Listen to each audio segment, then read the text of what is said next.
Voilà.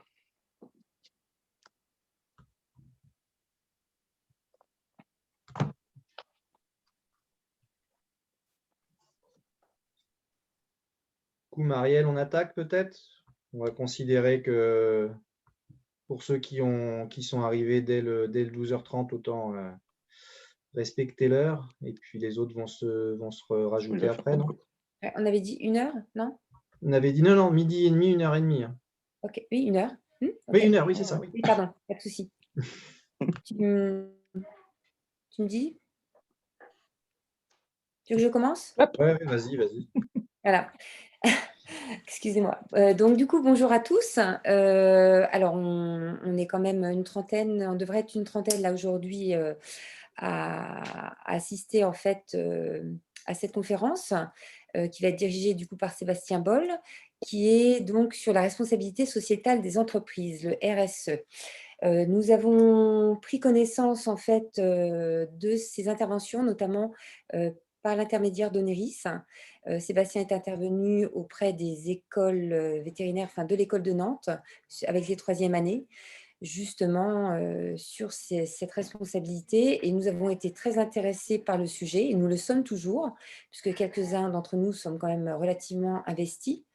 Voilà, donc on va, à la fin de cette vidéo, je vais juste vous dire qu'on va vous envoyer en fait un mail pour savoir ce que vous avez pensé en fait de l'intervention de Sébastien Boll, quel est votre engagement vis-à-vis du RSE, et puis on vous laissera du coup les coordonnées de Sébastien si vous voulez le contacter, et éventuellement si vous pouviez nous préciser la budgétisation que vous envisagez éventuellement dans ce type d'engagement. Merci. Bonne conférence. Merci beaucoup. Et bonjour tout le monde. Je suis ravi d'être ici avec vous aujourd'hui pour une petite heure sur le sujet de la responsabilité sociétale des entreprises. Donc moi, je m'appelle Sébastien Boll, je suis président de l'association Réseau 2D et je m'occupe de faire de la sensibilisation et de la prévention, on va dire, sur le développement durable et la RSE au niveau de toutes les parties prenantes.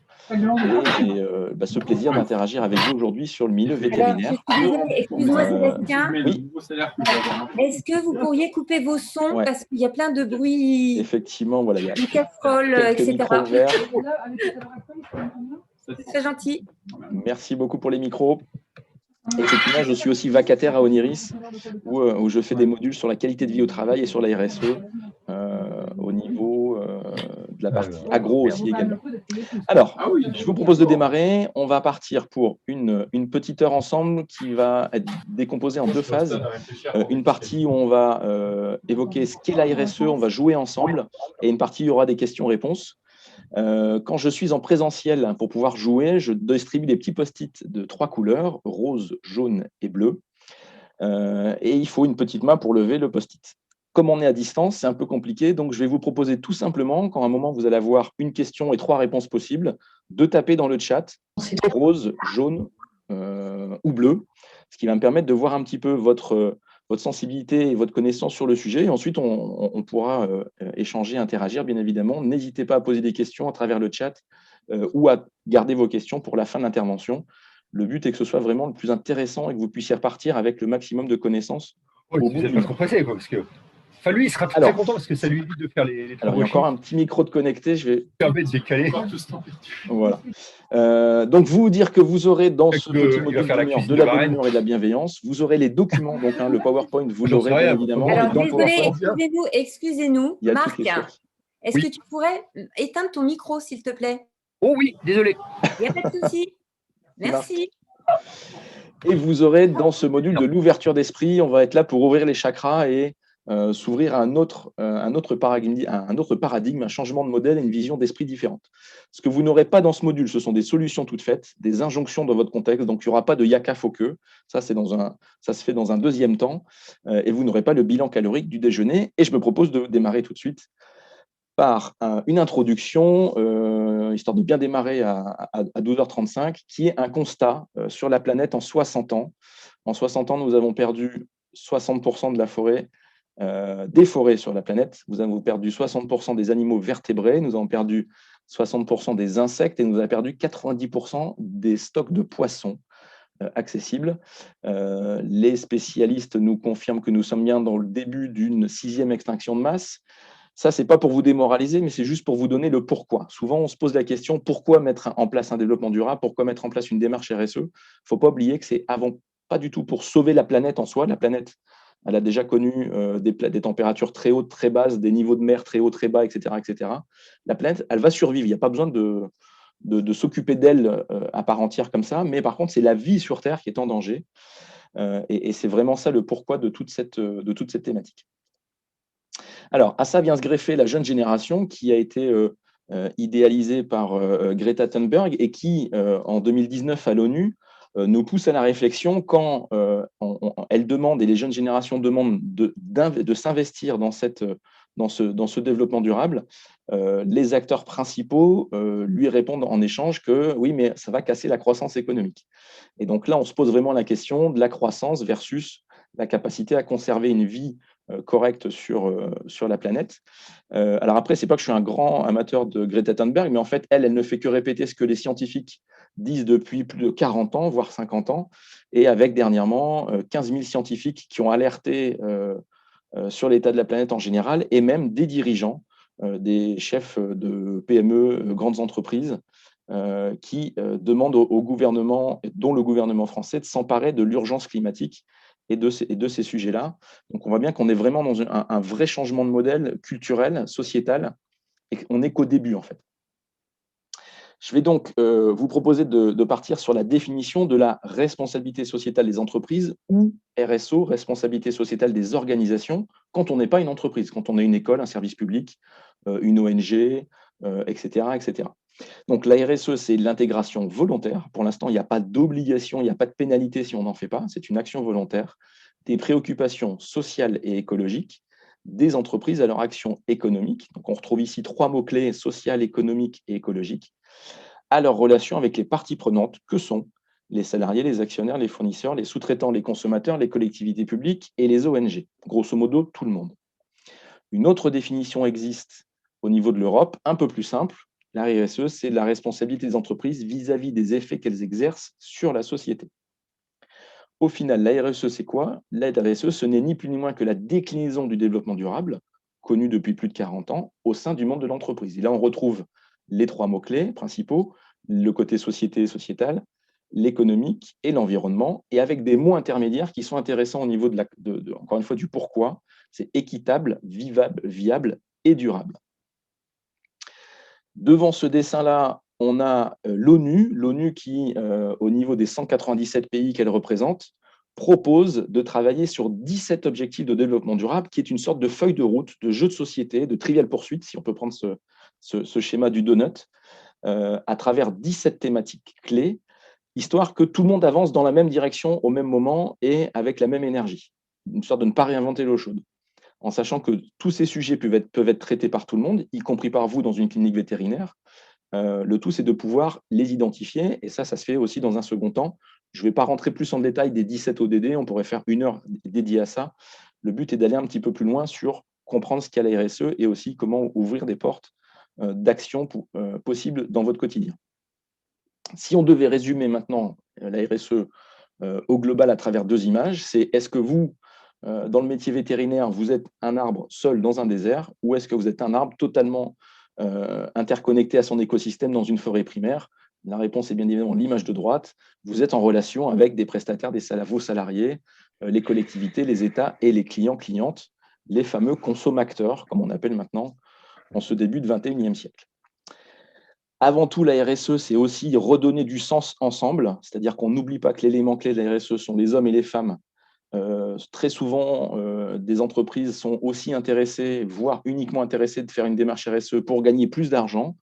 Si c'est pour qu'une démarche durable soit le seul but, soit d'amener plus d'argent dans un fonds de pension à Panama, dans un paradis fiscal, ça n'a que peu d'intérêt. Le but est vraiment de remettre l'homme et la femme au cœur des sujets, la vie en fait, et de redonner du sens dans tout ça. Alors, on va parler un petit peu de l'actualité très rapidement sur ce qui se voit et ce qui est en train de changer au niveau du modèle. On voit bien qu'on a 95% des Français qui souhaitent que les entreprises PME principalement, puisque c'est le gros, hein, le TPE et PME, c'est le gros de l'activité économique française, s'impliquent dans ces enjeux de société. On voit bien que les jeunes générations poussent aussi et que c'est aussi un sujet de recrutement, cette RSE, quand elle est ambitieuse au niveau des entreprises. On a 92% des étudiants qui pensent que travailler dans une entreprise socio-responsable est important. Et j'ai rajouté ça dernièrement parce que c'est aussi d'actualité, c'est qu'un Français sur 4 utilise une application pour choisir des produits éthiques et plus sains. Donc en fait, on voit bien que même le consommateur est en train de changer de modèle lors de ses achats. Là, dernièrement, on a eu les étudiants du HEC qui ont fait une lettre ouverte pour que leur dirigeant de l'école soit quelqu'un qui ait cette vision éco-responsable et durable des grandes écoles. Et vous, au niveau de votre métier, vous avez aussi une association Ecoveto qui s'est emparée de ce sujet de l'écologie au sein des cliniques vétérinaires. Et donc ça, on voit bien que c'est en train de bouger. Donc, encore une fois, il n'y a pas l'histoire que c'est trop tard ou trop tôt. C'est le bon moment, en tout cas, pour aller tous ensemble dans la même direction. Et maintenant, on va pouvoir aborder un petit peu plus précisément ce qu'est la RSE. La RSE est composée de 5 piliers essentiels qui vont être donc le social, l'environnemental, l'économique, la gouvernance et le territoire. Alors, pour pouvoir rentrer sur 45 minutes, 50 minutes et 1 heure avec le débat, j'ai volontairement retiré la partie territoire, mais qui est aussi intéressante. Et en tout cas, on va parler des 4 autres ensemble et on va pouvoir commencer à jouer. Préparez-vous au niveau du chat.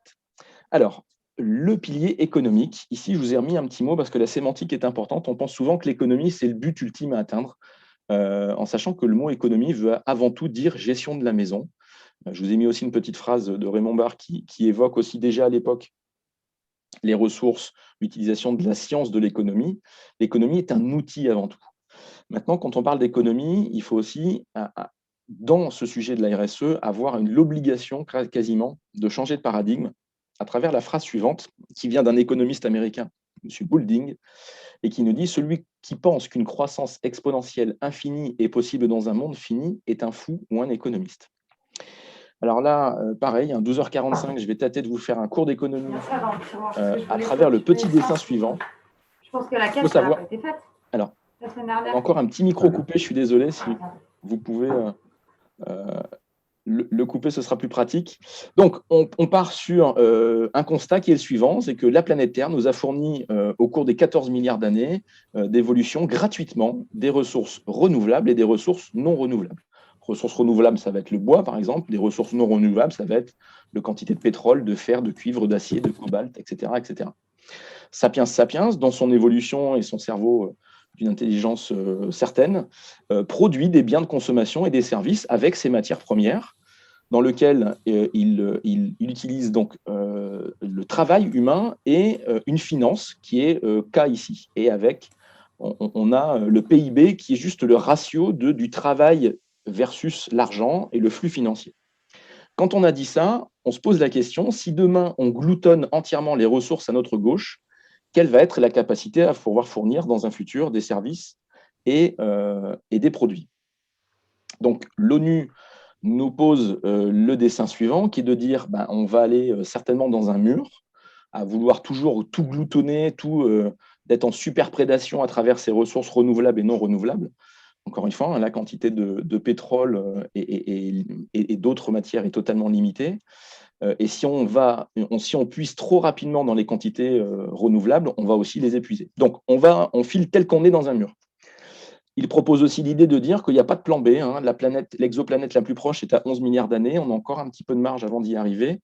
Et donc, l'idée est de dire qu'on peut réinventer un système économique viable, vivable et durable à travers le développement durable et les 17 objectifs ici présentés.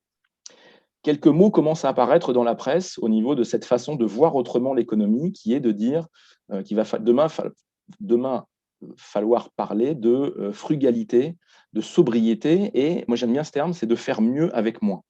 Ce n'est pas impossible, encore une fois, ça demande de se réinventer, de penser autrement, et on a même certaines actualités qui nous lancent aussi ce gros mot, j'allais dire, qui est le mot décroissance.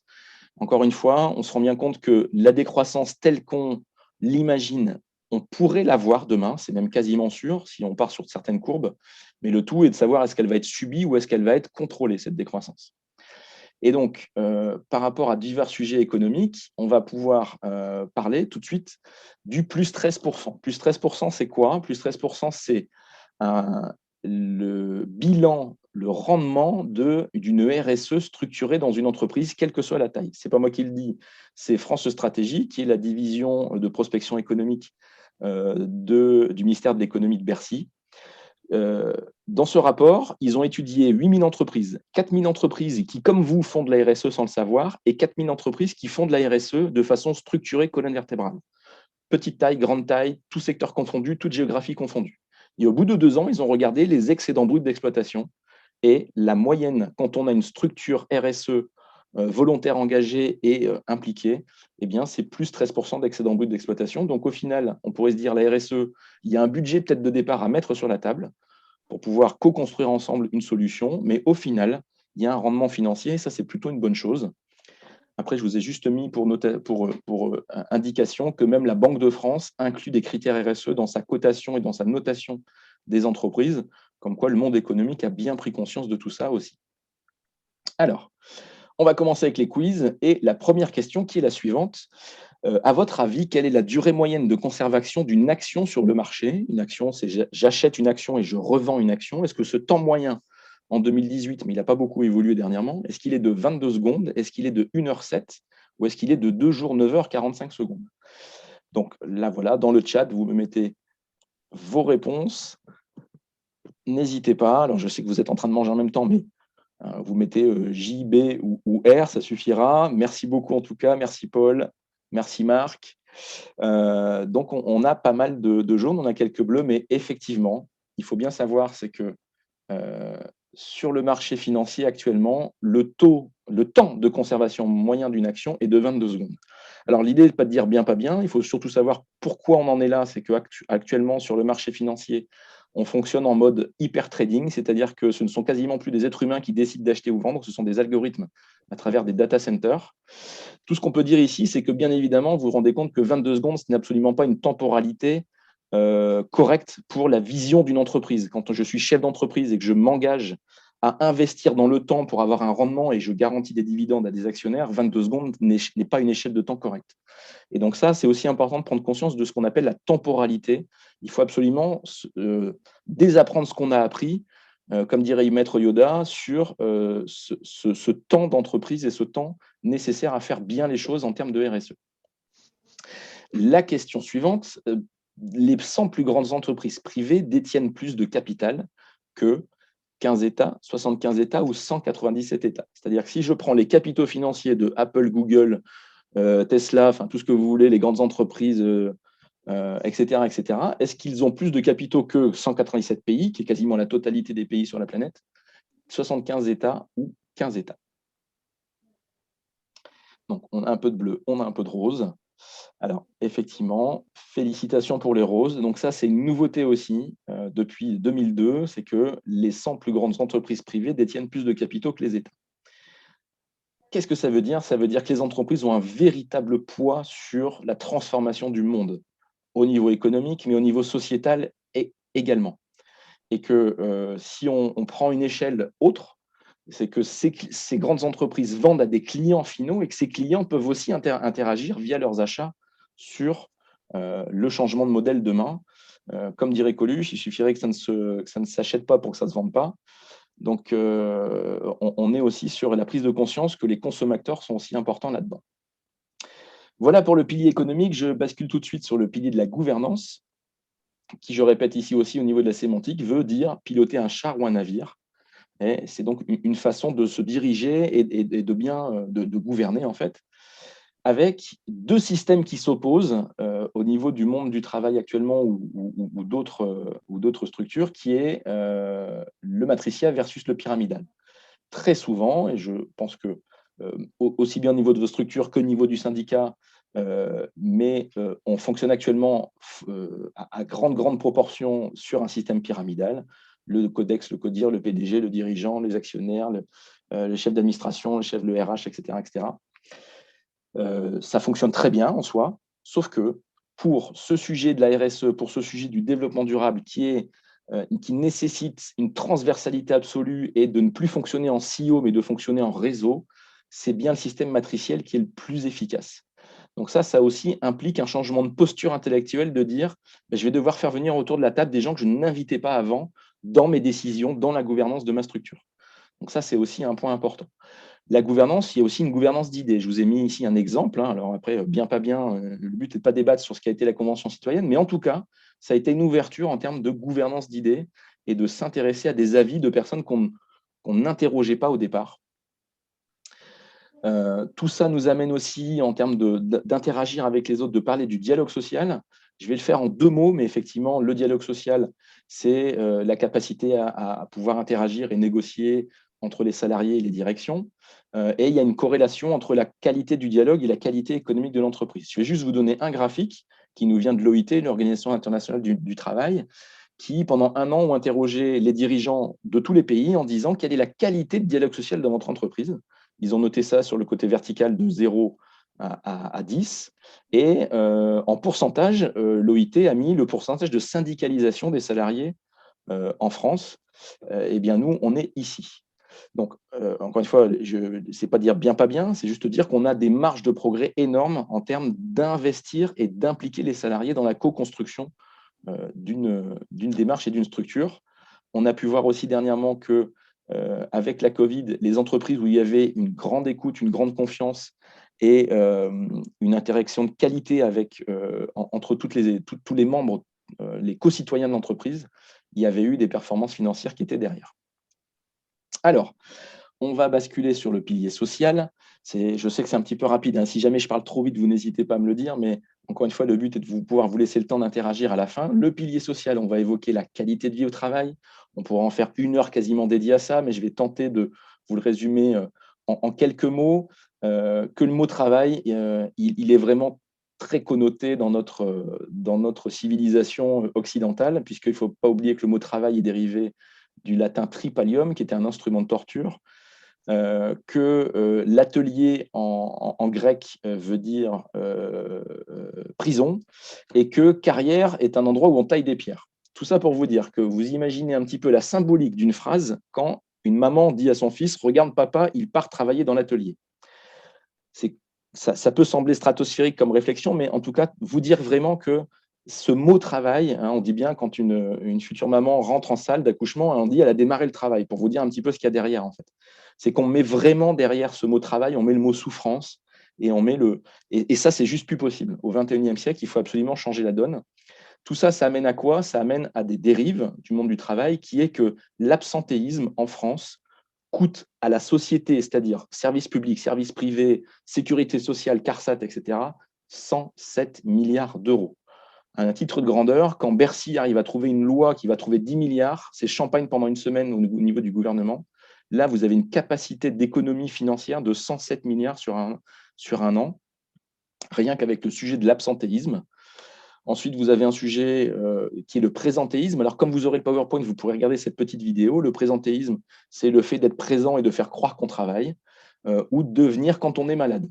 Ça aussi, c'est un vrai sujet d'actualité qui impacte aussi sur du long terme la qualité de vie au travail et qui impacte aussi financièrement l'entreprise. Dans les sujets de la qualité de vie au travail, il y a un sujet qu'on parle très peu ou trop peu à mon goût. Et en plus, cette semaine, on avait la journée internationale de la femme, qui était de parler de l'égalité professionnelle. Je vous ai mis ici quelques chiffres clés, hein, puisqu'il faut savoir qu'à compétence égale, à diplôme égal, une femme gagne 26% de moins qu'un homme. Alors, ces chiffres sont en train d'évoluer, hein, les 2 courbes sont en train de se rattraper, et on sera à ISO en 2186, si on écoute bien les chiffres, si on ne fait rien, bien évidemment. Donc, je vous donne un exemple, hein, sur le territoire nantais, on a mis en place une formation de 3 heures gratuite pour les femmes pour apprendre à négocier leur qualité de salaire et leur niveau de rémunération, puisqu'il n'y a pas que le salaire, en tout cas, qui rentre en compte, mais au niveau de l'égalité professionnelle, femmes-hommes, je pense qu'au XXIe siècle, il est quand même temps de pouvoir partir sur une équité totale. Et il me semblait important de pouvoir en parler avec vous. Alors, l'un des piliers aussi importants et très emblématiques de la RSE, c'est le pilier environnemental. Je vous ai mis ici la définition du développement durable, qui est une définition clé, qui est de pouvoir répondre aux besoins du présent sans compromettre la capacité des générations futures à répondre à leurs propres besoins. Donc ça date de 87, hein, encore une fois, elle n'est que trop peu connue, mais encore une fois, le vrai sujet, c'est de ne pas faire supporter notre qualité de vie actuellement sur la planète aux générations futures. Un autre monde est possible. On n'est pas obligé de détruire le futur de nos enfants et de nos petits-enfants pour satisfaire les nôtres. Un autre monde est possible. Il est juste à construire. Alors, dans le pilier environnemental, il y a un sujet qu'on commence à évoquer depuis 2-3 ans, qui est le sujet du bilan gaz à effet de serre d'Internet. Et donc, je vous pose la question, je vous laisse répondre dans le chat. Est-ce qu'à votre avis, Internet avec un grand I, est-ce qu'il produit 1% des gaz à effet de serre sur la planète, 2% ou 3,7%? Donc, on a beaucoup de roses, on a quelques bleus, et on a le 2%. Merci beaucoup en tout cas de participer, c'est très sympa. Il faut savoir que Internet avec un grand I produit 3,7% des gaz à effet de serre. C'est important par rapport à cette technologie, hein, parce qu'Internet, c'est avant tout une technologie. Juste pour vous dire, le bleu, le 2%, c'est l'aviation civile mondiale. C'est-à-dire que souvent, on se dit, je ne vais pas prendre l'avion pour sauver la planète. En fait, il suffirait peut-être déjà, avant d'arrêter de prendre l'avion, et encore une fois, je ne dis pas ça pour qu'on prenne l'avion tous les jours, mais il suffirait peut-être déjà de supprimer tous ces spams, de supprimer toutes ces boîtes mail, de supprimer les vidéos d'il y a 10 ans qu'on n'a pas regardées, qui ne servent à rien. Et ça, déjà, c'est important. Hein. Je vous ai mis ici quelques chiffres. Les requêtes Google, les 140 millions de requêtes Google équivaut à 1000 allers-retours Paris-New York. Et l'un des premiers à avoir passé le cap du milliard de vues sur YouTube, c'était Gangnam Style. Lui, c'était juste une centrale nucléaire en un an. Si Internet était un pays, ce serait le 3e plus gros pollueur et consommateur d'électricité. Donc ça, c'est aussi un vrai sujet, hein, ce qu'on appelle le Green IT, l'informatique vert. Alors, un petit sujet aussi qui n'en est pas moins intéressant, qui est le sujet de la mobilité, avec cette question sur le temps de vie d'une voiture, c'est-à-dire entre sa sortie d'usine et son envoi à la casse, combien de temps roule une voiture, à votre avis? Est-ce qu'elle roule 60% de son temps, 43% de son temps ou 10% de son temps?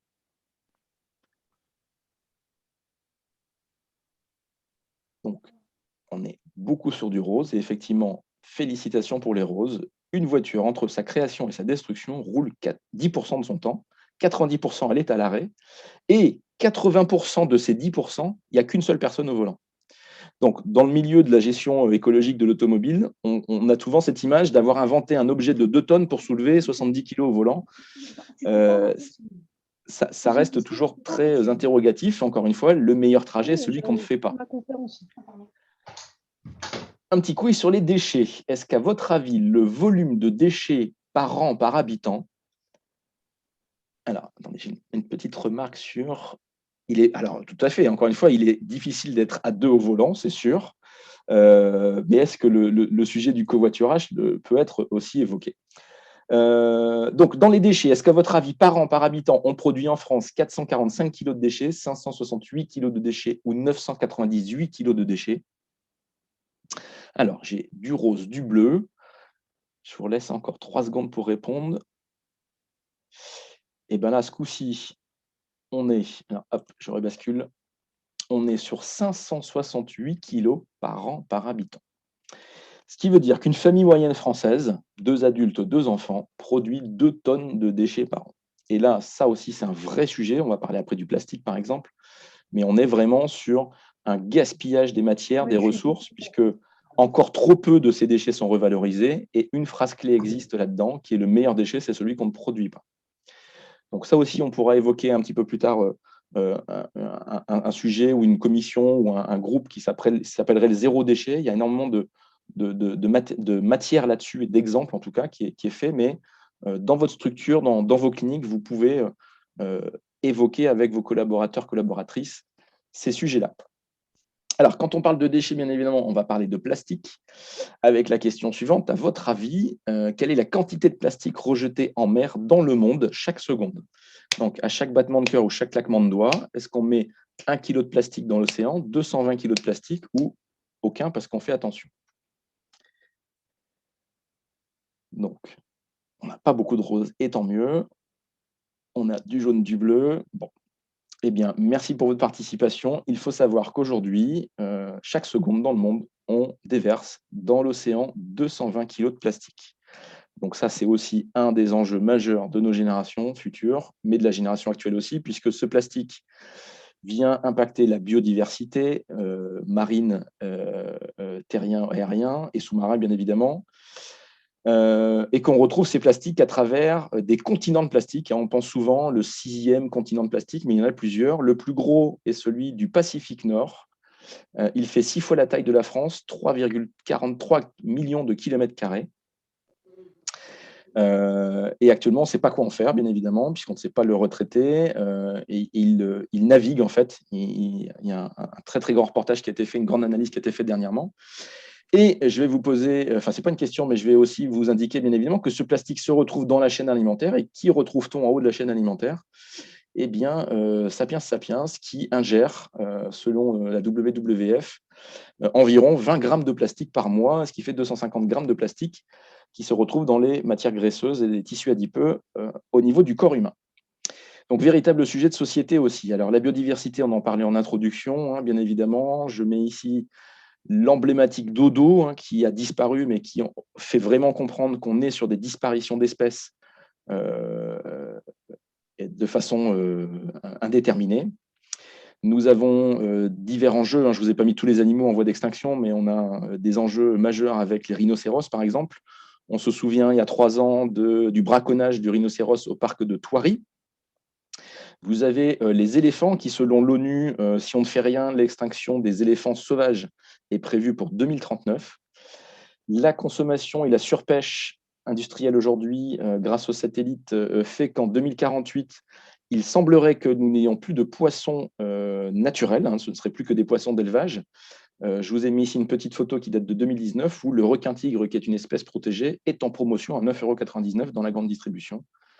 Je vous ai remis quelques chiffres ici. En 40 ans, les espèces, 67% du vivant a disparu et 80% des espèces en Europe. Sur l'alimentation, nous avons aussi un sujet clé qui est le gaspillage alimentaire. Et la question est la suivante. À votre avis, quel pourcentage de nourriture produite ne voit jamais une bouche humaine? Donc, quel est le pourcentage de carottes, bananes, ananas, lapins, bœuf, cochon, pain, céréales? Est-ce que c'est 10%, 20% ou 30%? Donc, on a quelques roses et quelques bleus. Eh bien, il faut savoir qu'en France, aujourd'hui, nous jetons 30% de la nourriture. 30% de la nourriture produite ne voit jamais une bouche humaine. Je vous ai mis ici quelques données. Alors, moi, j'aime bien aussi, c'est les 7 kilos qui sont encore emballés. Donc là aussi, on a un vrai sujet de surconsommation de produits et de conservation. Et juste savoir que si on récupère la nourriture jetée en Europe chaque année, ça nous permettrait de nourrir 1 milliard de personnes, qui est le nombre de personnes en malnutrition sur la planète. On pourrait dire éventuellement que la faim dans le monde est voulue et non subie. Grand débat aussi de l'alimentation, bien évidemment. Alors, un quiz sur l'eau. On peut aussi beaucoup parler du sujet de l'eau, du gaspillage de l'eau, mais j'ai voulu aborder à travers, comme on est en train de manger, à travers ce petit quiz qui est, pour produire 1 kg de bœuf, est-ce qu'il faut en eau 150 litres, 775 litres d'eau ou 15 500 litres d'eau, à votre avis? Alors, tout confondu, bien évidemment, quand je fais ce module-là dans les écoles, souvent la réponse est très percutante et les personnes ne comprennent pas tout de suite, mais je vais vous l'expliquer très rapidement. Pour produire 1 kg de viande rouge, il faut effectivement 15 500 litres d'eau. Alors, bien évidemment, ce n'est pas la vache qui la boit, cette quantité hydrique. C'est que pour produire 1 kg de viande rouge, il faut actuellement 12 kg de céréales, qui sont principalement, aujourd'hui en France, du soja transgénique importé du Brésil. Pas que, bien évidemment. Il y a aussi des bovins qui sont élevés à travers de l'herbe et des pâturages, mais le gros du gros de l'industrie en France, c'est ça, et que ce modèle économique, en niveau utilisation des terres arables, des émissions de gaz à effet de serre et de la quantité d'eau, n'est que peu viable. Encore une fois, le but n'est pas de transformer tout le monde en végétarien ici, mais juste expliquer que la solution est aussi dans l'assiette. Alors, si je vous dis le 22 août, alors quelqu'un pourrait me mettre dans le chat, c'est mon anniversaire et ce serait très bien. Mais si je vous dis le 22 août, le 22 août de coup, c'est quoi? Le 22 août, c'est le jour du dépassement au niveau mondial, c'est-à-dire la date à partir de laquelle, le lendemain, donc le 23 août au matin, les êtres humains vont consommer des ressources que n'auront pas les générations futures. Donc ici, je vous ai mis un petit graphique qui est assez intéressant, donc qui résume qu'effectivement, pour pouvoir vivre comme nous vivons aujourd'hui au niveau planétaire, encore une fois, on est au global, il faudrait 1,6 planètes, que nous n'avons pas, bien sûr. Mais ce qui est intéressant dans le graphique, c'est qu'entre 2018, 2019 et 2020, eh bien, on a on a avancé ce jour du dépassement qui au départ était fin juillet et qui maintenant est le 22 août. Donc on pourrait dire c'est une super bonne nouvelle, on a été dans la bonne direction. Ça, c'est le premier angle de vue. Le deuxième angle de vue serait de dire, eh bien, malheureusement, on n'a pas été moteur, ni acteur, ni décideur de ce changement de modèle, mais c'est un petit virus de 54 nanomètres qui nous a, nous, êtres humains, impliqués de s'arrêter totalement sur certaines économies et fait que nous avons moins consommé les matières premières au niveau de la planète et que ce jour a été avancé. Mais alors, en tout cas, ça montre que ce n'est pas impossible. Juste pour vous donner un peu d'optimisme, il faudrait savoir que si on veut atteindre les objectifs de la COP21 et des 17 objectifs de développement durable en 2030, il faudrait 10 Covid à la queue leu de 2020-2030. Voilà, ça c'était pour la bonne nouvelle. Alors, je vais reparler très rapidement de la COP21 parce que ça a été un événement clé et majeur, outre le fait que ça a été fait en France. Donc, la COP21, 21e fois où tous les pays, rois, dictateurs se réunissent autour de la table et présidents pour évoquer le fait que nous allons tous dans le mur. Pour la première fois, il y a eu 5 conclusions de la COP21. La première conclusion de la COP21 a été de dire oui, il y a bien un réchauffement de l'atmosphère. C'est-à-dire que jusque-là, il y avait encore des pays qui étaient ce qu'on appelle climato-sceptiques et qui disaient mais non, c'est pas vrai, moi j'ai de la neige en hiver, donc c'est pas vrai, il n'y a pas de réchauffement climatique.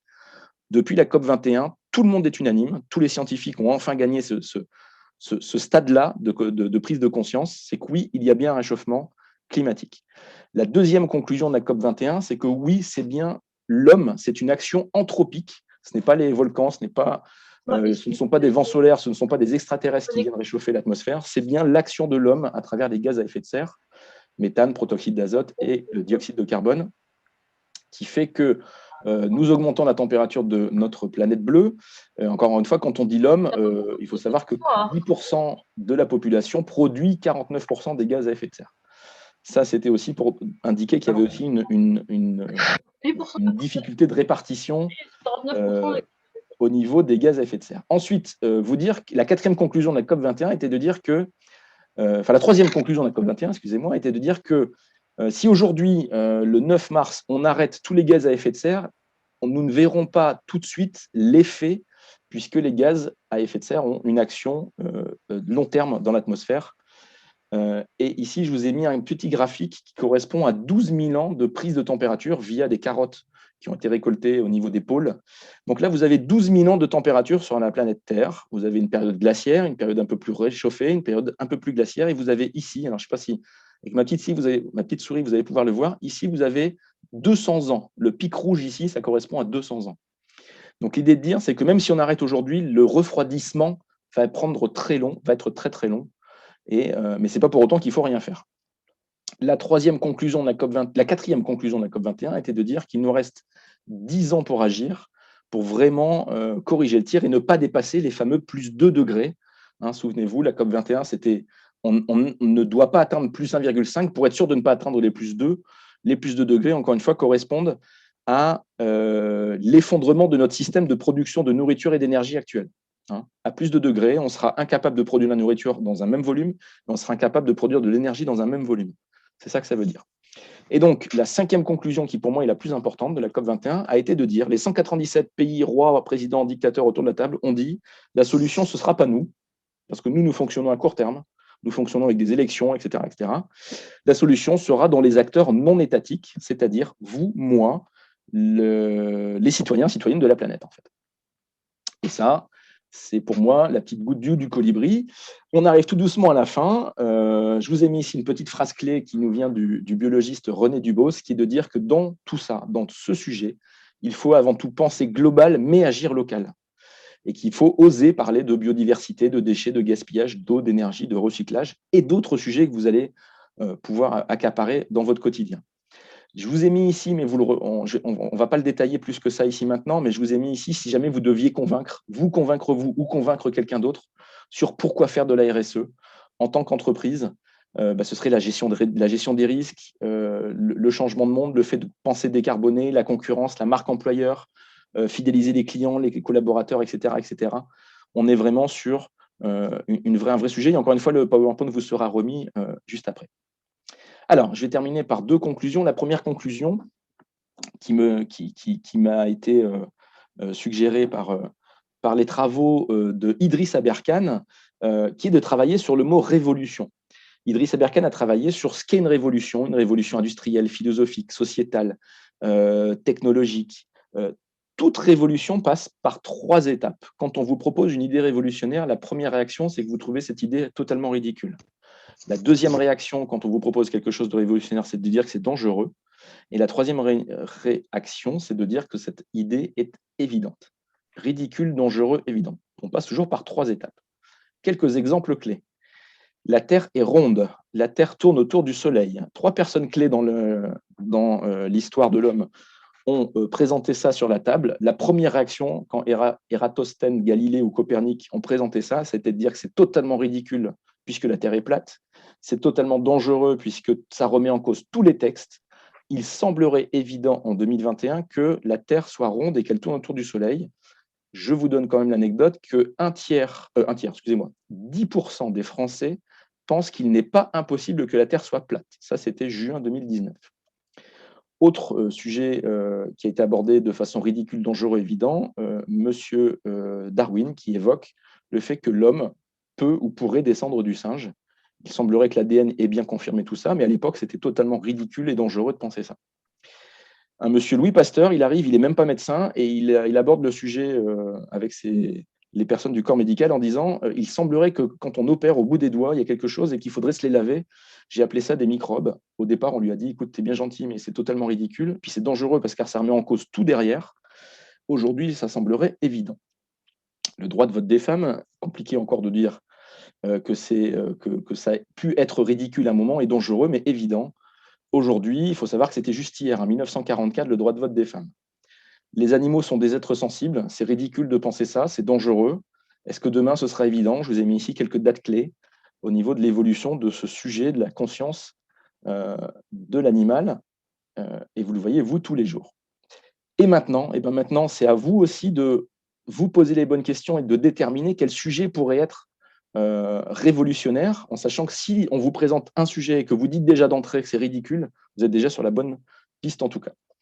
Et la conclusion numéro 2, qui va terminer effectivement ce petit module, et on va arrêter à 45 minutes juste dans les temps, qui est une phrase de Gandhi qui nous propose la phrase suivante, qui est « Soyez le changement que vous voulez voir dans le monde ». C'est-à-dire que souvent, on exige un changement de son dirigeant, on exige un changement du maire, on exige un changement de la communauté de communes, du président, de la région et des États, mais que le changement doit d'abord commencer par soi-même.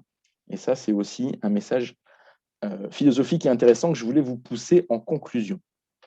Je vous remercie beaucoup de votre attention. Il faut savoir que je suis en phase de faire ce petit module en version complète de RSE, les fondamentaux en écrit. L'ouvrage devrait sortir en février. Je suis en pleine campagne de crowdfunding, de financement participatif. Donc, merci beaucoup par avance de votre soutien. Et autant que ce module vous donne les bases et vous propose de trouver des solutions, je vous pose ici donc un ouvrage qui s'appelle Le petit manuel pour les entreprises, qui est quasiment la suite du livre RSE, les fondamentaux, qui est disponible. Lui, il coûte une quinzaine d'euros, il est disponible sur la Fnac et Amazon, et qui, lui, donc c'est une dirigeante, elle s'appelle Pascale Bossan, et elle propose aux entreprises de toute taille des actions qui, au départ, sont gratuites, puis des actions un peu plus évoluées qui coûtent un petit peu d'argent, puis des actions un petit peu plus poussées qui coûtent un petit peu plus cher, mais qui, en fait, sont toujours rentables dans le temps, bien évidemment. Et donc, en fait, ces 2 bouquins se complètent. Mais encore une fois, merci beaucoup de pouvoir vous engager, de participer à tout ça. J'en ai terminé au niveau du module. Je vais pouvoir couper le partage de l'écran et on va pouvoir partir à la question où chez le petit libraire. Bien évidemment, Grégory, c'est une très très bonne remarque. Bien évidemment, il se trouve un petit peu partout. Je vous écoute. Je vous laisse me poser quelques questions et me dire effectivement si vous avez trouvé ce module intéressant ou pas, parce que bien évidemment, c'est très difficile de faire plaisir à tout le monde. Mais l'idée était vraiment de pouvoir vous apporter des bases et un socle de connaissances à tout le monde.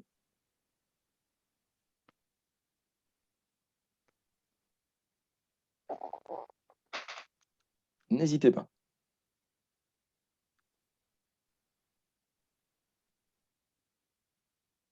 Bon, je peux me lancer. Eh bien, allez. Muriel, merci Sébastien pour cette présentation qui était très intéressante. Comment concilier RSE et vétérinaire quand on exerce auprès des vaches? On a vu que la consommation d'eau était totalement en inadéquation avec le Avec les principe. modèles. Alors, attends, tu as coupé ton micro. Ouais. Oui, tu n'as pas entendu la fin? Alors, non, j'ai pas entendu la fin, ça a coupé. Alors, ma question était comment concilier une démarche RSE au sein d'une clinique vétérinaire quand on est vétérinaire rural, qu'on soigne des vaches et dont on a vu la consommation d'eau qui n'était pas compatible avec un modèle. Oui, tout à fait. Voilà. Alors, je pense qu'il faut penser en plusieurs strates sur cette vision-là. C'est-à-dire que, bien évidemment, demain, on ne va pas interdire de manger de la viande, on ne va pas abandonner le sujet de l'exploitation animale, hein, parce que malgré tout, la vache reste une matière première, elles ne sont pas élevées pour leur bien-être et des animaux de compagnie. Maintenant, je pense qu'il faut encore une fois se poser les bonnes questions et trouver le juste milieu. Comme je disais bien aussi en introduction, c'est qu'il n'y a pas de perfection dans ce sujet du développement durable et de l'écologie en général. Il faut juste se dire quelle action je peux faire pour être moins pire, moins nuisible et donner plus de chance à ce sujet aux générations futures. Il n'y a pas de baguette magique. Il y a déjà beaucoup d'actions qui sont faites. Il y a eu beaucoup d'innovations dernièrement pour réduire le méthane, par exemple, qui est un gaz à fort pouvoir réchauffant. Maintenant, est-ce que c'est déployé à grande échelle ou pas? J'ai interagi dernièrement avec la Chambre de l'agriculture, où ils font beaucoup d'actions qui, à mon goût, sont pour l'instant trop basées sur des subventions de la PAC, de la politique agricole commune européenne. Et je trouve ça un peu dommage que si on n'inclut pas des subventions européennes, il n'y a pas d'action systématique et de masse qui soit fait derrière. Mais ce que j'ai entendu, moi, c'est qu'il y avait quand même beaucoup d'agriculteurs et de partenaires des agriculteurs, dont les vétérinaires, qui sont en train de se poser les bonnes questions sur des changements de modèle. Donc, je pense qu'il faut être humble, encore une fois. Il faut juste avoir envie d'aller dans la bonne direction et de se poser les bonnes questions. Je ne sais pas si ça répond à ta question, Muriel. C'est effectivement une réponse. Hein. Après, ouais. C'est pas si simple. Hein, Ah non, c'est pas simple. Hein. Non, mais encore une fois, si tout était hyper simple, je vous aurais fait un module qui fait les 100 listes des actions à faire et on sauve la planète. Hein. Et encore une fois, on ne sauve pas la planète, on sauve la vie sur Terre. Mais encore une fois, c'est quel est mon changement de paradigme? Qu'est-ce qui fait que je sais que le modèle d'avant n'est plus bon? Qu'est-ce que je vais mettre dans mon quotidien comme action pour changer de vision et changer de modèle? Et ça, c'est pas simple. Ça demande énormément d'énergie, financière, intellectuelle et de collaboration, hein, parce qu'encore une fois, on ne fait pas de ça tout seul. Dans le monde de l'entreprise, quelle que soit la taille, les meilleurs exemples sont les exemples où les dirigeants ont impliqué le maximum de parties prenantes. Les salariés, les fournisseurs, les partenaires, les communes, etc., etc. Donc voilà. Jérémy qui pose une question, oui. je sais pas si tu as vu. Alors, L'élevage est un problème, les animaux de compagnie en sont aussi. Impact carbone, nutrition, tout à fait. Quel est le réel impact sur l'environnement? Ouais. Alors là, j'ai pas de chiffres et j'ai pas d'études particulières là-dessus, mais effectivement, l'impact carbone, il n'est pas neutre. Hein, encore une fois, toute action, là, je respire, je produis du CO2, je fais un gaz à effet de serre. La nutrition, hein, l'alimentation a aussi un impact. Et après, les traitements phyto sont aussi importants. Encore une fois, c'est vous, à travers vos clients finaux et à travers de l'autre côté, vos fournisseurs, quelles sont les bonnes questions à se poser? Est-ce qu'il n'y a pas d'autres solutions qu'un traitement de masse avec des grands volumes de pesticides ou de fongicides, etc. etc. Il y a certainement des solutions qui existent. Toujours, encore une fois, je redis, il n'y a pas la solution parfaite, mais déjà prendre le moins pire, ce serait déjà bien. Et ensuite, c'est faire une sorte de cartographie, en fait, de dire, voilà, il y a le côté carbone, il y a le côté nutrition, il y a le côté déchets, il y a le côté plastique, il y a le côté pesticides, sur lequel je peux interagir, quels sont les premiers. Donc ça, c'est quand on lance une démarche RSE, souvent, on fait ce qu'on appelle une matrice de matérialité. C'est un mot savant pour dire, grosso modo, je démarre par quoi? Qu'est-ce qui intéresse mes parties prenantes en termes d'action? Et plutôt que de prendre le sujet le plus dur dès le début et qui intéresse personne, peut-être que je vais prendre un sujet qui est plus faible, mais qui est modifiable assez rapidement et qui intéresse tout le monde. Donc souvent, on fait cette matrice de matérialité et ensuite, on met des plans d'action en place. Mais encore une fois, l'idée n'est pas d'atteindre le zéro, hein, le zéro déchet, le zéro carbone, le zéro pesticide, le zéro. C'est un absolu, mais on ne pourra jamais l'atteindre en fait. On ne pourra jamais l'atteindre. Donc, si on veut rester motivé dans le temps, il faut aussi avoir des objectifs atteignables. Ça, c'est aussi important, mais ça fait partie de la sensibilisation du démarrage. Alors, comment inciter les… Alors, GMS, c'est… Est-ce que quelqu'un peut me décrire GMS? Les grandes et moyennes surfaces? Les grandes et moyennes surfaces, à réduire drastiquement les plastiques. Eh bien, par les achats. Alors, soit les réseaux sociaux, inciter à travers des campagnes, mais il y a un truc, hein, si demain tout le monde vient avec son bocal et achète ses pâtes avec son contenant à lui, eh ben, Monsieur Leclerc, il ne vendra plus jamais de pâtes et Monsieur Panzani, il changera de modèle. Voilà. On est bien sûr, c'est compliqué, hein, ça a l'air simple de vous dire ça, hein, mais si demain on arrête de consommer un produit polluant, le fabricant, je vais vous donner un exemple, c'est que dernièrement j'ai évoqué ce sujet avec quelqu'un qui était dans l'agroalimentaire, on a parlé du Nutella. Le Nutella, dedans il y a de l'huile de palme et tout le monde tire à balles réelles sur Ferrero qui est le producteur du Nutella. Mais Ferrero répond tout simplement, c'est de dire bah oui mais je ne veux pas changer la recette, tout le monde l'achète. Je gagne des milliards d'euros par an avec ça, pourquoi je changerais la recette? Sauf que si demain personne n'achète de Nutella, en 15 jours, ils vous pondent une nouvelle recette, sans huile de palme. C'est bien la prise de conscience que c'est bien le consommateur qui décide du monde de demain. Manger, c'est voter. Acheter, c'est voter. Ça, c'est pas simple, parce qu'on n'a pas pris conscience de ça en masse. Mais voilà, si demain, on change tous nos comportements d'achat, il suffit de voir il y a quelques années, dire que… ah non, c'est pas gagné, on est bien d'accord. Hein, on a encore du chemin, hein, mais il y a quelques années, aller acheter sa litière en seau, c'est-à-dire que vous ramenez votre seau vide et vous allez acheter votre litière à Jardiland et vous prenez vos pelletés de granulés de litière, c'était impensable il y a 10 ans. Enfin, c'est à vous de me le dire avant tout, mais pour moi, c'était pour moi stratosphérique de penser ça. Maintenant, ça devient quasiment courant, en fait, d'acheter sa litière. Voilà, le café en sachet réutilisable. Enfin, il y a quelques années, enfin, vous voyez la taille des rayonnages bio dans les grandes surfaces, il a quadruplé. Le monde de la protéine végétale. La protéine végétale, c'est plus 1500% de chiffre d'affaires par an. Ça fait 2 années de suite qu'ils sont à plus de 1500% de chiffre d'affaires par an, la protéine végétale. Donc, on voit bien qu'on est en vrai changement. Alors, on a le problème avec les livraisons de médicaments dans nos structures qui génèrent une quantité astronomique de carton et de plastique à trier. Donc là aussi, c'est un vrai sujet à voir carrément avec votre prestataire, hein, puisqu'encore une fois, vous êtes le client, c'est vous qui décidez de l'emballage. Et c'est à vous, bien sûr, pas partir sur de la menace, bien évidemment, mais de dire, est-ce que vous ne pouvez pas réduire? Est-ce que vous ne pouvez pas challenger les fournisseurs en disant qui peut faire un effort ou parce que vous pouvez aussi vous dire demain, c'est celui qui aura le moins de déchets à tarif équivalent et qualité équivalente qui sera choisi en termes d'achat de masse. L'achat qui développe et qui déploie les bonnes pratiques. Hein. Il n'y a pas d'autre biais en fait. Hein. Vous pouvez aller dire à un industriel, s'il vous plaît, faites mieux. Il n'y a pas mieux que ne pas l'acheter. Il va changer sa recette. Hein.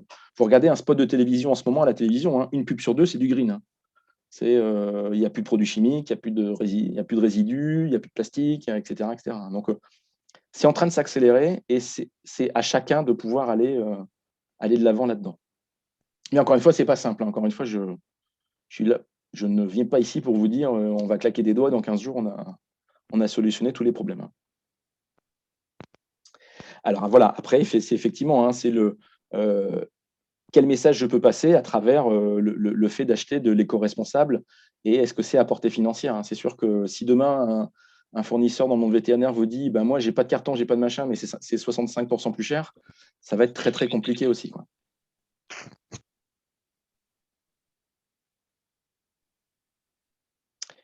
Voilà. Est-ce que vous avez d'autres… Juste, si je peux me permettre, l'histoire du dernier intervenant là, sur la portée financière, effectivement. Après, est-ce qu'on est vraiment obligé d'acheter de la merde, EcoPlus, d'accord, pour vraiment vivre bien. Je pense qu'on peut peut-être déjà consommer moins, manger mieux.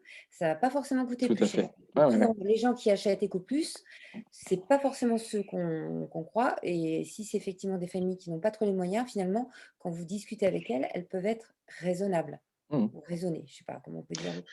Tout à fait. Sur ce sujet-là, je vous pousserai l'envie d'aller chercher sur Internet, mais c'est WWF, en fait, il y a 2 ans, ils ont pris une famille de 4 personnes, classique, la moyenne française, etc., etc. Et ils ont passé en mode éco-responsable les achats de nourriture de la famille et en 100% bio. Et ben en fait, le coût au mois, c'était 7 euros. C'était entre moins de 10 euros en tout cas, avec des vrais changements de comportement aussi, bien sûr, réduction de certains aliments, favorisation de plus, etc., etc. Mais en fait, on pense souvent que manger bio, manger éco-responsable, ça coûte énormément plus cher. Ce n'est pas vrai. C'est juste que ça impose, encore une fois, de changer des habitudes. Et comme on aime bien nos habitudes, Sapiens, il adore être sur son arbre, il n'aime pas changer d'arbre comme ça en cours de route, surtout quand il n'arrive pas à le toucher ou à le palper, l'arbre.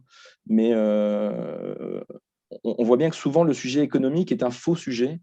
Alors, je ne suis pas en train de vous dire que le bio coûte moins cher, même si sur certains cas, ça peut être vrai. Parce que bien évidemment, comme c'est un modèle économique naissant, il y a eu un business model qui a fait que l'effet, ce qu'on appelle l'effet Velben, c'est que vous êtes prêt à payer pour, un peu comme l'effet iPhone, c'est que vous êtes prêt à payer 1300 euros parce que vous avez une image de luxe qualité, et ce qui est certainement le cas. Je ne remets pas en cause la marque ici, mais le fait de dire, si vous êtes prêt à payer pour, je vais vous mettre le prix qui va en face. Et donc ça, il faut pouvoir aussi aller dans un autre modèle qui est de dire, en réduisant et en changeant, effectivement, reprendre le temps de cuisiner, mettre moins de produits industriels, favoriser les légumineuses, par exemple, pour l'apport de protéines et d'acides aminés. Mais après, là, on est aussi sur un changement de culture aussi. On est une culture française très, très viande, les plats cuisinés, choucroute, cassoulet, etc. etc. Ce n'est pas simple à changer, mais on peut, encore une fois, petit à petit y arriver. Voilà, des produits moins transformés, effectivement, des bons produits. Alors, Paul a levé la main, effectivement. Paul, nous t'écoutons si tu as une question. Avec grand plaisir.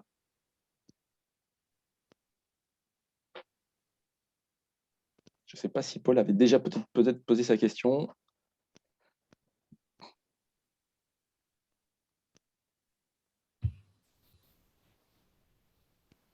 Et en tout cas, merci beaucoup pour vos questions, parce que c'est effectivement, et on voit bien que c'est très transversal, c'est-à-dire qu'on aborde le sujet du milieu vétérinaire. Ah, si Paul est timide, là, si Paul est timide, il met sa question dans le chat. Mais voilà, sur le côté transversal, c'est qu'on voit bien qu'on arrive très rapidement au quotidien, c'est-à-dire la vie de tous les jours.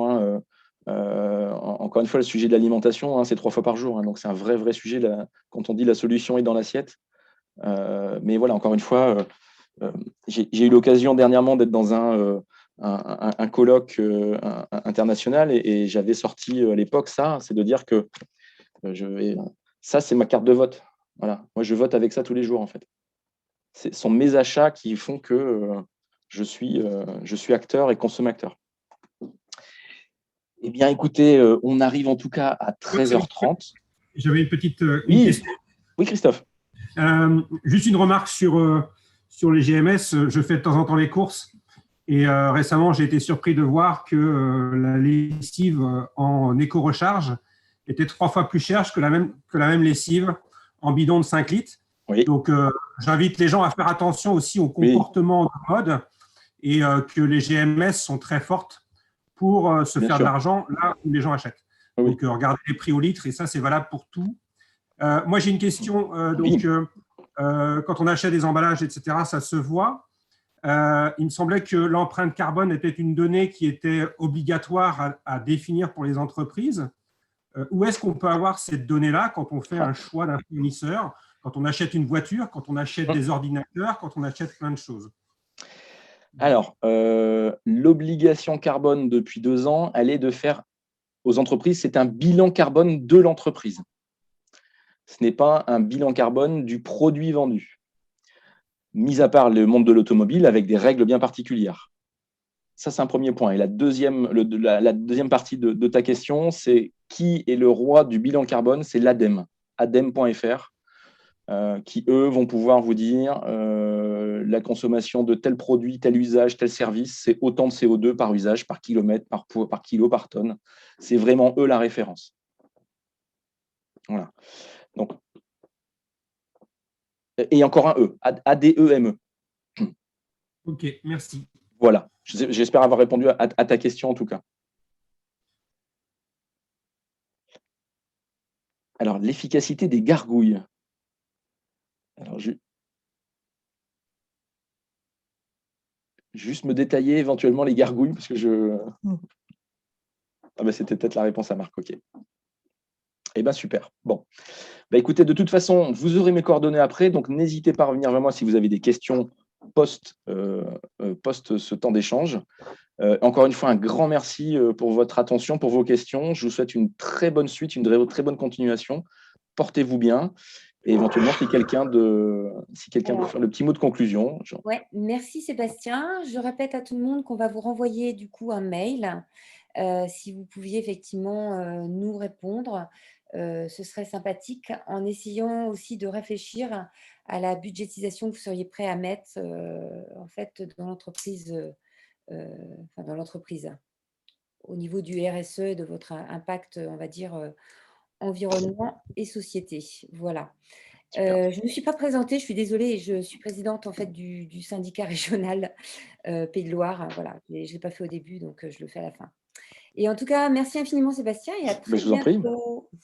Ouais. Merci à tous. Eh bien, une excellente fin de journée. Au revoir tout le monde. Merci. Merci à Philippe pour l'organisation. Super. Au revoir Sébastien. Merci beaucoup. Au revoir.